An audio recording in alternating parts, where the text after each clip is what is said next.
Anim. What is the order of you in the family? Indo. What is your status? What is your status in your family? Hello kuya, may ihapot lang po ako. Pag nasimbahan mo, bibigyan kita ng 500 pesos. Ano ang English ng pang-ilang ka sa magkakapatid? Pangilan ka sa magkakapatid ano?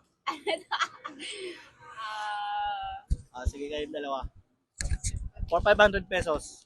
What's your... Sige, try lang. Pangilan ka sa magkakapatid? Sige, try nyo lang. Baka What's your position? Ano? What's your position in what? Ano? Among the siblings. Wala akong masagot. Ano yung English ng pang-ilang ka sa magkakapatid? Panganim. English o English? English. Six brother, six son. Mali. Ano ang English ng pang-ilang ka sa magkakapatid? Di ba naman? English ng pang-ilang ka sa magkakapatid?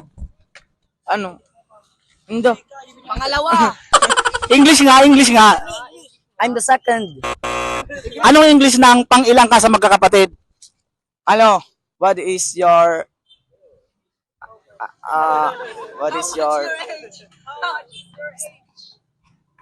status in your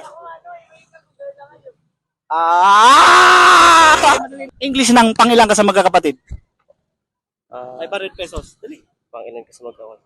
What is the order of you in the family? Mali, pero madali na. What is the order of you in your siblings? Mali. Sige pa. What are the order of you in your siblings? Mali. Pang-ilang ka sa magkakapatid? English.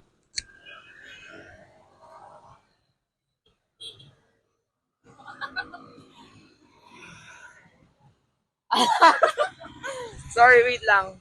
Sige. Pang-ilang ka sa magkakapatid?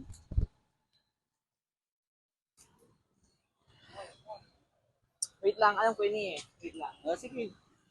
There's no time naman, di ba? Sige. Okay, go lang.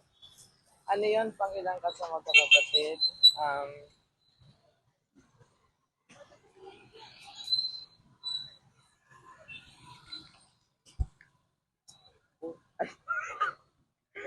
Pangilan ka sa magkakapatid? Alam ko yun eh.